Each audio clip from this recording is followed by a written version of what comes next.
जिला बलरामपुर इन दिनों काफी सुर्खियों में बना है। यहाँ फेरी करके अंगूठी और नग बेचने वाला जलालुद्दीन उर्फ छांगुर बाबा अरबपति बन गया।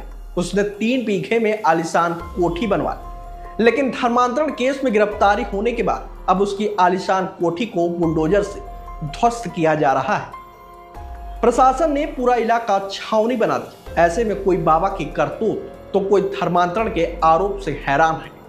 बता दें कि बलरामपुर में जलालुद्दीन उर्फ छांगुर बाबा की 40 कमरों वाली आलीशान कोठी पर दूसरे दिन भी बुलडोजर एक्शन जारी है। भारी पुलिस फोर्स की मौजूदगी में 10 बुलडोजर छांगुर बाबा का साम्राज्य ध्वस्त करने में जुटे हैं। ऐसे में उतरौला का मधपुर गांव छावनी में तब्दील हो गया।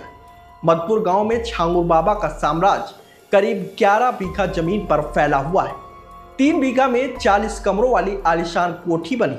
8 बीघा का और परिसर था जिसमें डिग्री कॉलेज निर्माण की प्रक्रिया चल रही थी। ये सारी संपत्ति नीतू नवीन रोहरा उर्फ नसरीन के नाम पर दर्ज है।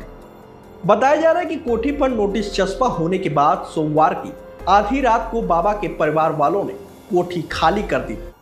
मंगलवार को पहले यहां 3 बुलडोजर पहुंचे, इसके बाद 7 और बुलडोजर मंगाए गए।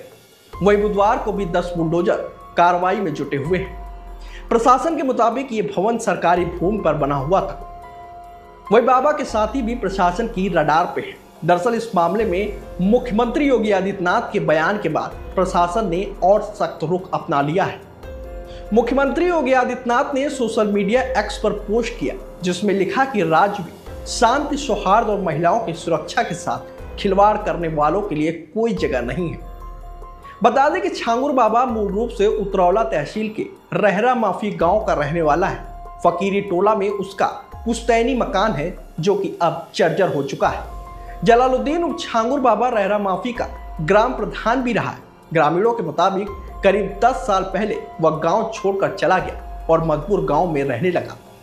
यहाँ छांगुर बाबा ने अपनी आलीशान कोठी बनवाई। पिछले सप्ताह यूपी एटीएस ने जलालुद्दीन उर्फ छांगुर बाबा को लखनऊ के एक होटल से गिरफ्तार किया था। छांगुर बाबा पर अवैध धर्मांतरण का आरोप है। वह हिंदू लड़कियों को निशाना बनाया करता था। उसने धर्मांतरण के जातिवार रेट फिक्स भी कर रखे थे। क्षत्रिय, ब्राह्मण और सिख लड़कियों के लिए धर्मांतरण के 15 से 16 लाख रुपए देता था। वह पिछड़ी जातियों को 10 लाख रुपए तक देता था। मामले का खुलासा तब हुआ जब हाल ही में हिंदू संगठनों की कोशिश के बाद कई लोगों ने घर वापसी की थी। बताया जा रहा है कि घर वापसी करने वालों ने बाबा का खेल उजागर कर दिया, जिसके बाद जांच एजेंसियां हरकत में आईं और बाबा की तलाश शुरू कर दी। इस दौरान वह एक महिला के साथ लखनऊ में पकड़ा गया। महिला कोई और नहीं बल्कि बाबा की गर्लफ्रेंड नीतू अरोड़ा उर्फ नसरीन थी, जिसके नाम पर हिम्मतपुर गांव में आलीशान कोठी बनी हुई है। वही मामला सामने आने के बाद यूपी पुलिस, एसटीएफ और एटीएस ने बाबा की पूरी कुंडली खंगाल डाली। शुरुआती जांच में धर्मांतरण के लिए विदेशी फंडिंग की बात भी सामने आई।